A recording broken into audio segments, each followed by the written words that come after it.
Welcome to Communion Architects podcast, Making It Happen. My name's Alex Kopok. I'm Director of Communion Architects. We're really thrilled that you've taken the time to listen to this episode.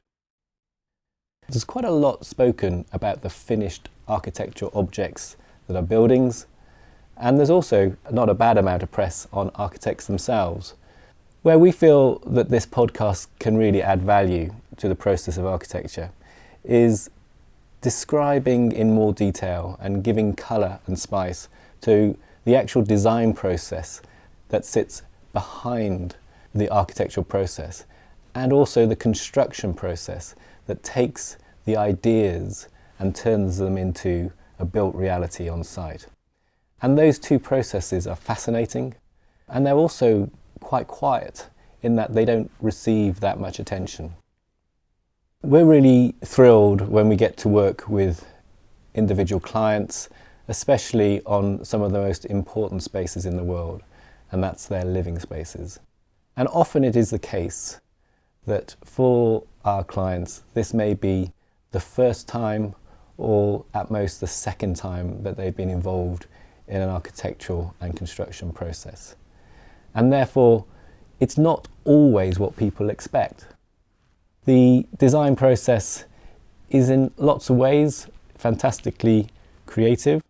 It is an unusual process, and we really invite you to enjoy the story behind this project, which is a fantastic project. But what was really fantastic is our clients and the way they engaged with the creative design process and also engaged with the construction process on site. The story behind this project is that the clients were moving from living in the country into a small market town, and they'd found the location of a house that they liked a lot. And the house that they'd found was something that they felt that they could work with, but was something that needed some level of change in order to become exactly what they wanted it to be. And therefore they engaged Communion Architects in order to help them on that journey. It's a fascinating story, and it has some real points of learning that I think, if you're looking to engage with an architect and looking to engage with a construction project, there are some real gems which can actually help you go forward with this process. So, I think I've said enough for this part.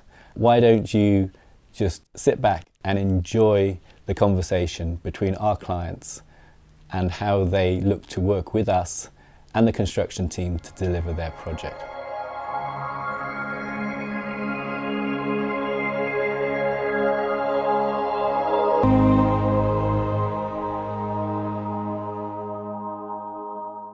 We bought this 1970s house and decided we liked it generally, but most of all the location and the garden surrounding it. We both thought, this is great, we can live here. It was a big step away from what we were used to, which was a very rural location, not very far from here, but an extremely different lifestyle with lots of land around us for which we were responsible. We decided to move into a town or a community with facilities, shops, communication, and transport. And it was only really when we found this house that we thought, this is something we can go with. But it didn't quite match up with what we wanted the house to do for us. We had moved from somewhere a bit bigger, and we just wanted a little more space in one or two areas. So we decided to get an architect in and see what he had to offer us. 1970s probably wouldn't have been top of my list, but it was well built. We had ideas straight away of what we could do with it, but we needed help. Although I had some pictures in my mind of how we could improve the front, the look of it. We chose an architect because I think we wanted an informed view of what the possibilities were. We had been recommended Alex by some friends who'd used him, Alex had helped him make a fantastic alterations and extensions, and we thought that looks good. So we asked him to come, have a look at the property which we just bought, and see what ideas he came up with. We did talk to another architect as well to see what his visions were, and I think we preferred Alex's vision to the other one. I didn't say much about what I already had, but we said we wanted some more space and to change the look of the facade, which was classic 1970s, large white PVC windows, which needed some work, if not replacing. And we went for the latter and changed the look completely. I think we started with him exploring what we wanted to achieve, and him, I think, recommending quite serious analysis of that, and saying that from the cost point of view, the better use we can make of the existing space rather than building on would be preferable, because we had some quite fancy ideas about building over the garage and things like that. Over the course of the first 2 or 3 meetings, we're able to refine our plans to something a bit more realistic.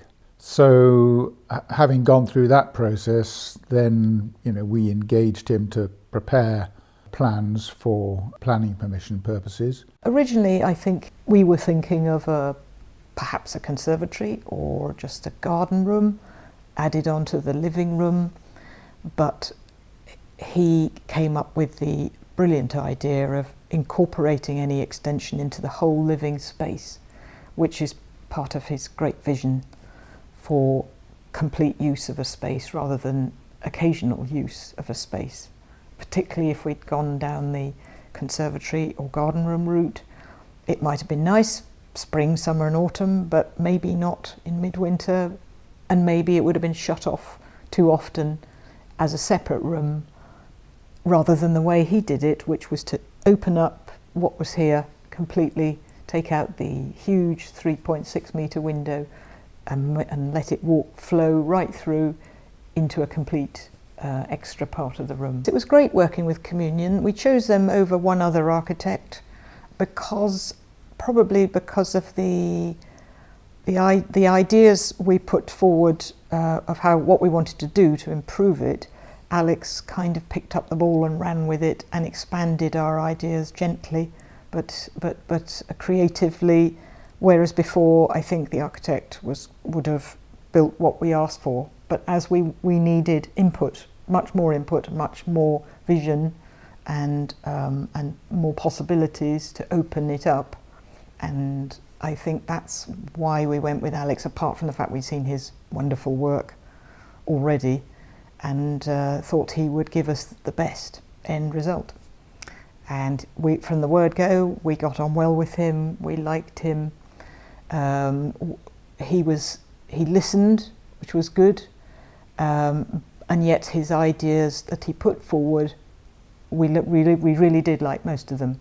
Some of the plans he suggested at our prompting turned out to be a step too far, and on reflection, living in the space as the progress went on of planning, we realised we didn't need that extra space, and the cost would have been prohibitive as well. But at least he gave us the option. He opened it up for us and said, you could also do this, as you've suggested, you might need that. But it was good advice to live in the space as we went down the road of narrowing down what we really did want, and possibly doing a bit more than that, but not as much as originally thought. We eventually got planning permission after about 6 months, and then the next stage was going out to tender. Communion recommended some builders we should approach. I think we added one name to the list of someone who'd been recommended to us. Then we had 3 tenders back, and one was quite a lot more than the other 2, so we discarded that one. And the other 2 were quite close, and we ended up with SC Joseph, who turned out to be a very satisfactory builder. Well, we decided that although it was quite a big project, we would probably stay on site. We considered renting, but then realised that you only then visit the project twice a week, perhaps, maybe daily if you're just down the road. But actually living on site was something we were quite keen to do, as we'd always done it in the past, although this was a more invasive project than others we'd lived on site for. But we talked it through with Alex and with the builders we'd chosen about how they would deal with it, and they came up immediately with a solution of boarding off our kitchen dining area, which needed nothing doing to it except some decorating.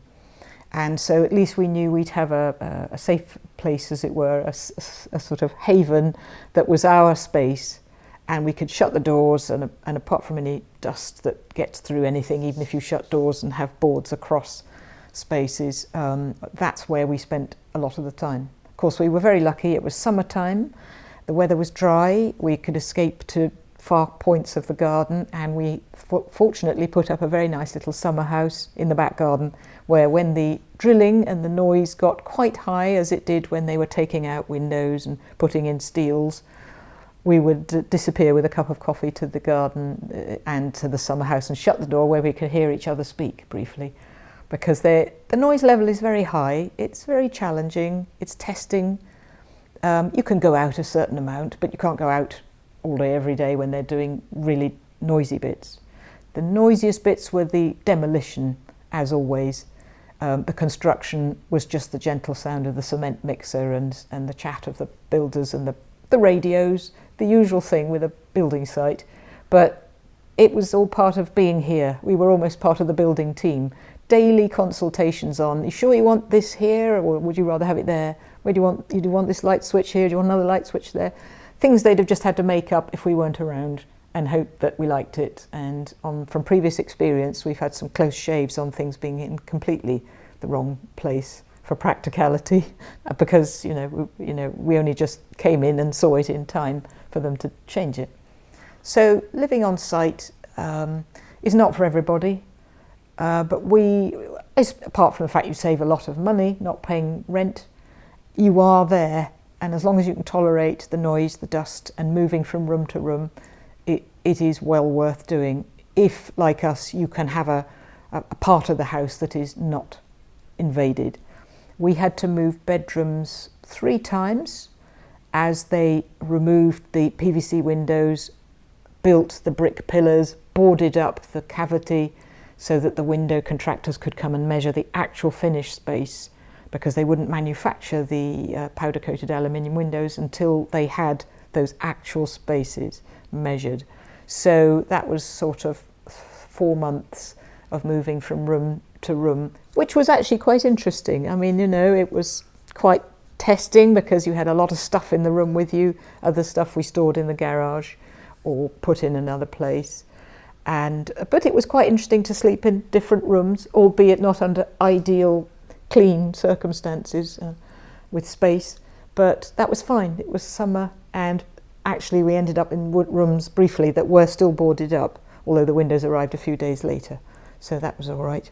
In fact, they kept them very cool, because if there'd been windows there, the sun would have beaten in and heated us up.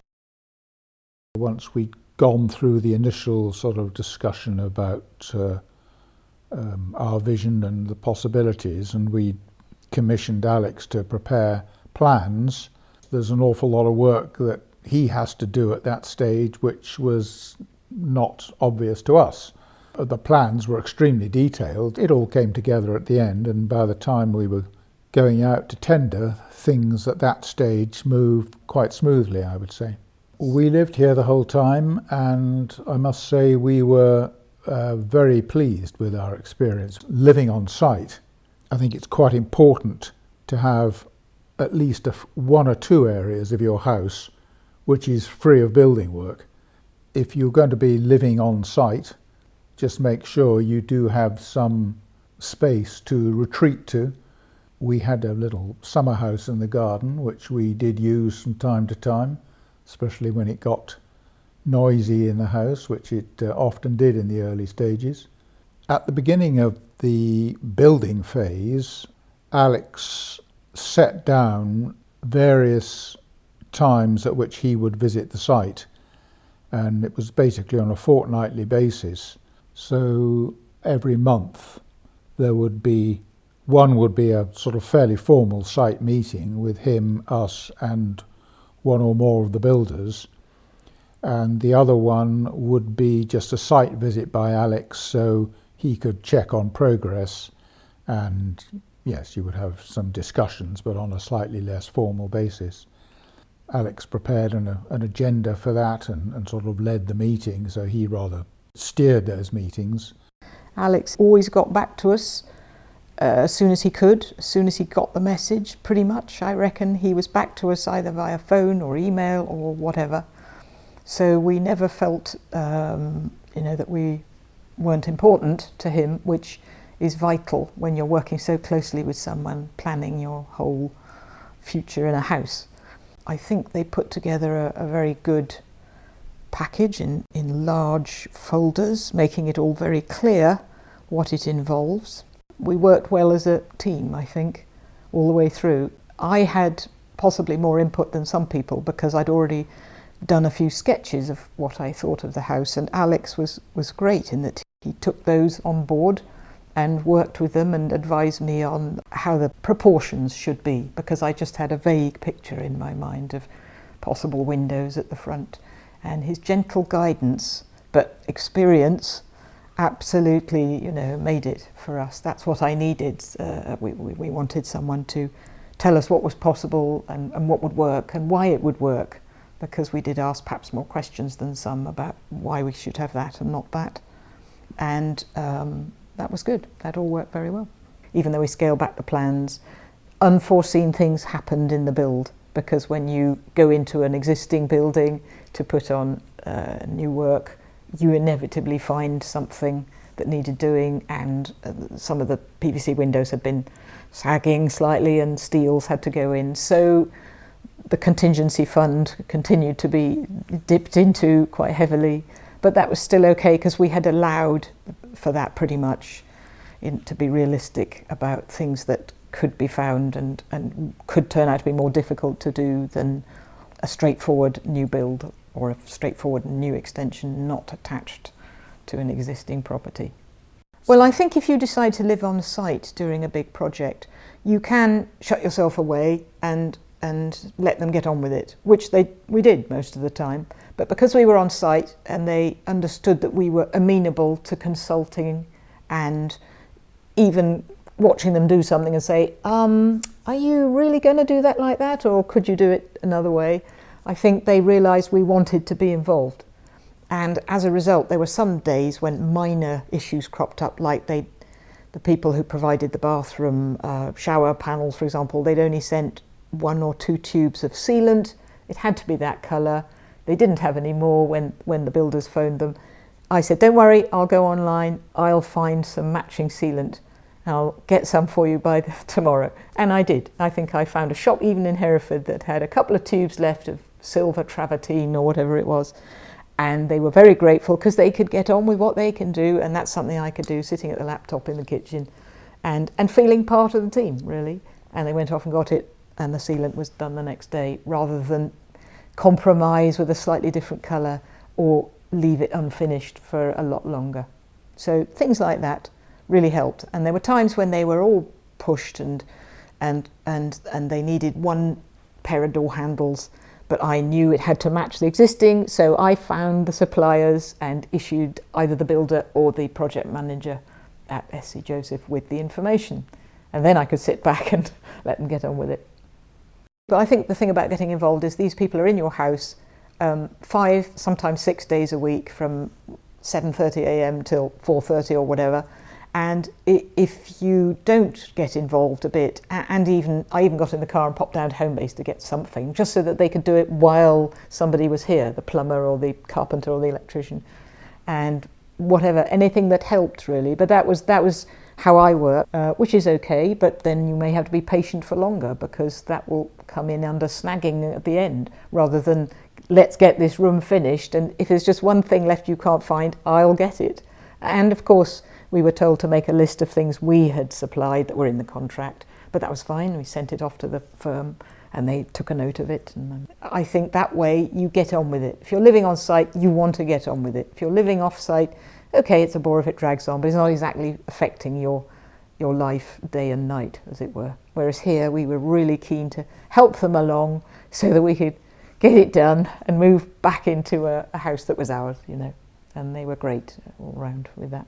It was tiring with the noise going on all day, every day, for 5 months or so. But if you're lucky with your architect and your team of builders and your other half, you've got to be in it together. If you're both living here, you've really got to both understand that you've got to work with these people and not just against them or sort of, you know, just criticising. You've got to really encourage them, and I think the more we encourage them along the way and they could see we were on their side. And there are problems with communication from time to time, maybe outside contractors not getting back to them, or even the builders with their own project managers back at base, you know, there were issues, and it's not unusual, but we just sort of told them what we thought we'd like done, and if they couldn't get, you know, that completely written in black and white, we could just work around it, and all these little things help oil the wheels and speed the project along. As soon as I come round the corner, up the drive, I think, wow, and so do many visitors who haven't seen it before, who think, oh wow, I thought you said it was a 70s house, that's fantastic. It's a modern house. It still looks like a 70s house at the back, but that's fine, that's true to its character. And those who've been before came round and said, that is brilliant, who was your architect? They just love it inside and out. Living here is just, I mean, it was okay before, but it is brilliant now. It's just lifts the spirit, because it's not only our house and how we've made it, brought it along in its journey, but it's more comfortable. It's just good all round.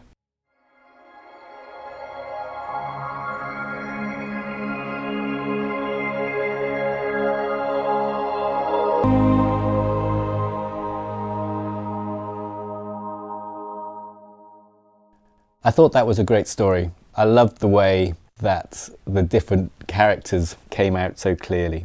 And it was referred to that it's a partnership. And that was probably the best way to describe it. The other word that was used was team. It's a whole team effort. The client's approach to the project was one of inclusivity, both with ourselves as architects and especially the building contractors. And the way they interacted with that was really fantastic. A few different things that I thought was worth just pulling out if you're looking to carry out an architectural project or work with an architect or do a project on site. One, I guess, for ourselves is, why would you want to work with an architect? I felt that the interview gave some clues of why it may be worth considering working with an architect. A number of items were pulled up. I think one of the key items which was talked about is that in this project, the clients were very concerned and aware that what they were about to do would affect the character of the house that was to become their home. Interestingly, it was a 1970s house. The 1970s in design terms is sometimes not the strongest period of design within our history.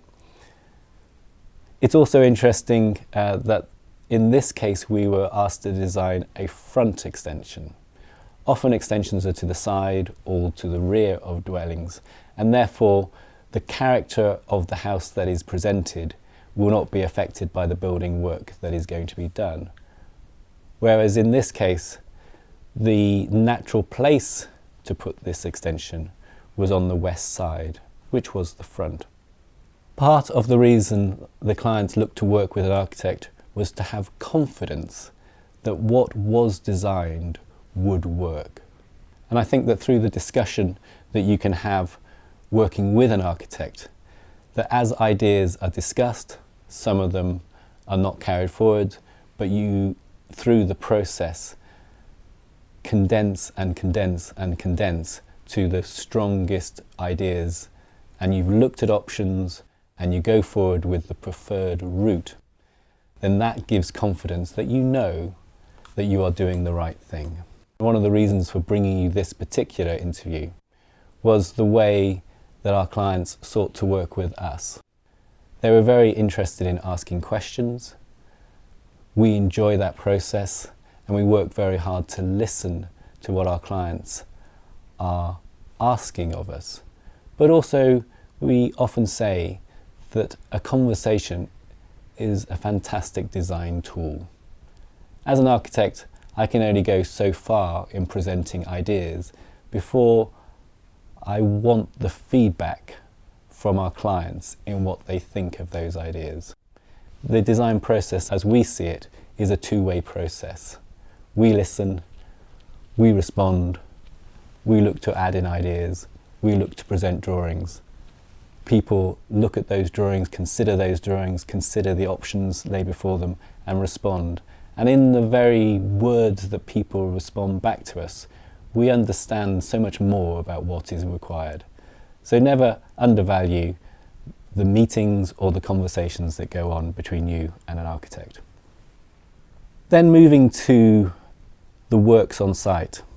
It was important to our clients that they actually stayed on site. This is one of the key decisions that will need to be made if you are doing work to your own house, is whether you stay on site or whether you move off. Part of that decision will be the extent of the works that are going to be done. Is there any part of the house that you can remain safely within, or is the project so extensive that it demands you move off-site? Often we tend to advise that clients at least consider moving off-site, and I think that even within this interview you can hear that it's not exactly easy living with building contractors.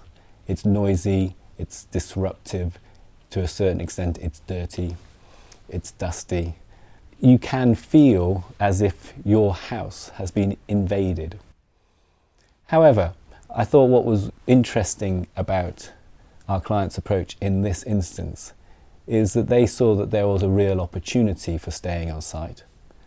The works that we're doing were quite extensive, but there were significant areas of the house, particularly and somewhat unusually in this case, the existing kitchen was not going to be affected by the works.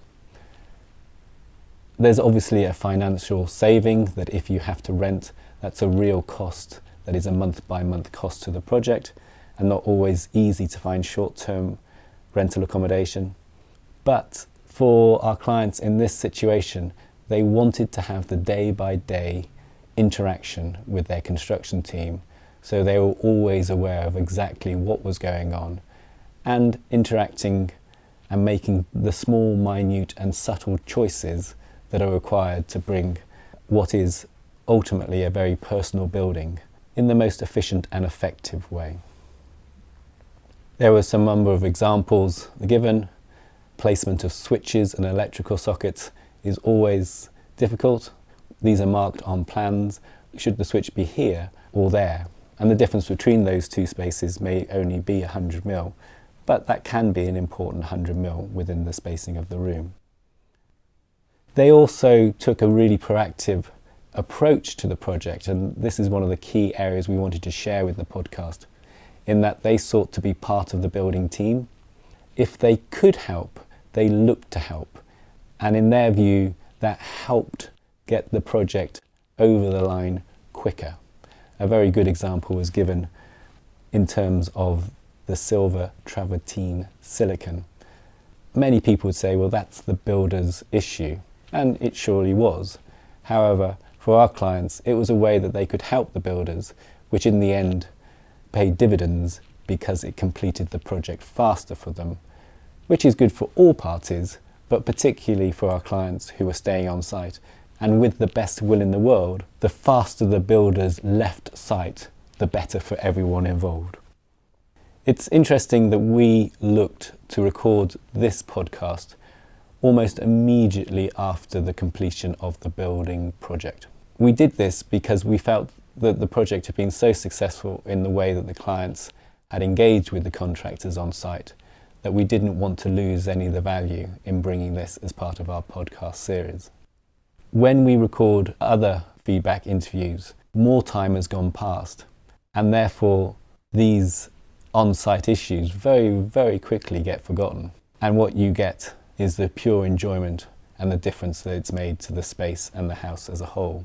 However, even in the very first few days and weeks of living in the new space, you can hear the joy and the delight that the project has brought to our clients and to the value that it's added to their house. For an architect, obviously, it's just so good to hear that a piece of architecture can just lift the spirit. Great spaces are difficult to describe, but we all know when we've been part of a space that we enjoy. And I think the phrase, "it just lifts the spirit," describes it so, so well. We really appreciate the time that you spent listening to this podcast. If you're looking to take on an architecture project, work with an architect looking to do a construction project, we really hope that this podcast has been useful and has added value to that process. I often say that an architecture project is something that you generally do for the destination rather than the journey. However, I really feel that the way our clients engaged with both the design and the construction process gave them immense enjoyment and also added so much to their finished project. Many thanks for listening.